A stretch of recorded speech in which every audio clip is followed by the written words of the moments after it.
Bonjour à tous et bienvenue sur Neuroperformance Consulting. Nous allons parler aujourd'hui du burn-out que nous avons choisi de traiter en 7 points clés. Toutes les études s'accordent sur un point, le phénomène de la souffrance au travail et du burn-out est en très nette accélération ces dernières années en France.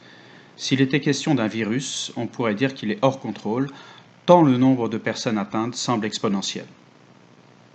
Il n'y a cependant pas, à l'heure actuelle, de données statistiques fiables sur le nombre de cas de burn-out en France, et pour cause. Le burn-out n'est toujours pas reconnu, médicalement parlant, avec un diagnostic clinique précis par l'Académie de médecine.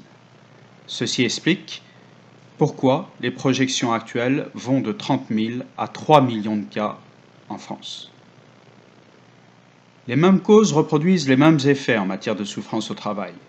Un manque de reconnaissance et de considération de la hiérarchie, une brutalité dans les rapports sociaux s'accompagnant de conflits de valeurs, une perte de sens de l'action, des injonctions paradoxales, ordre et contre-ordre, des visions court-termistes, des collaborateurs surinvestis, une difficulté d'appréciation et d'adaptation des collaborateurs à un monde en perpétuel mouvement, et enfin des représentations archaïques et caricaturales entre dirigeants et collaborateurs. La prise en charge médicale du burn-out reste notoirement insuffisante. Manque de concertation entre professionnels de santé, approche thérapeutique dissemblable, tant en termes de médication, d'arrêt de travail, etc. Conséquence, les victimes se sentent un peu perdues et ballottées d'un intervenant à l'autre, ce qui témoigne de la très grande complexité de la pathologie du burn-out et du flou artistique qui l'entoure actuellement. La priorité reste d'agir au niveau de l'environnement de travail, au niveau managérial, tout particulièrement, mais aussi sur les représentations de chacun, les représentations des managers envers leurs collaborateurs et inversement, afin de sortir des schémas d'opposition convenus et stériles.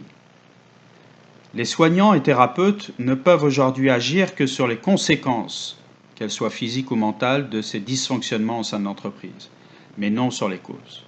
Encore une fois, il s'agit avant tout d'un problème managérial. Il apparaît aujourd'hui totalement archaïque et anachronique de continuer à manager des êtres humains comme on le faisait il y a 30 ans, alors que notre connaissance du cerveau a depuis fait des avancées majeures. Les neurosciences nous apportent la preuve que l'on peut et que l'on doit manager aujourd'hui autrement, pour s'épanouir et réussir à la fois individuellement et collectivement dans un monde du travail qui est en totale mutation. La dernière conclusion est de loin la plus importante, vous.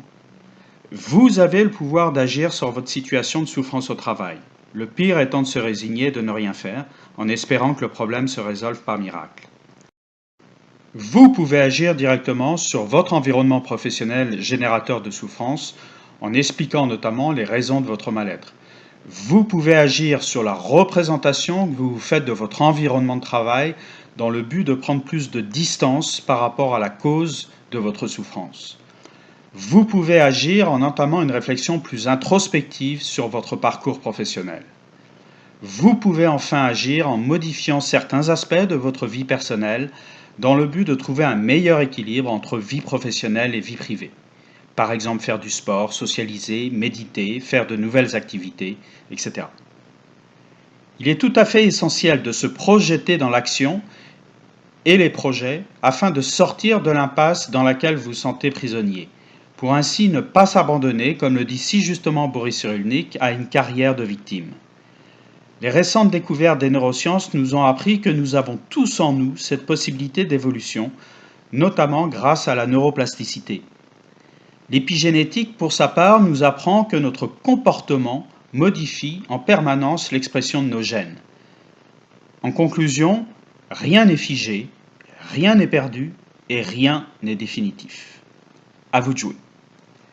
Merci et à très bientôt sur Neuroperformance Consulting.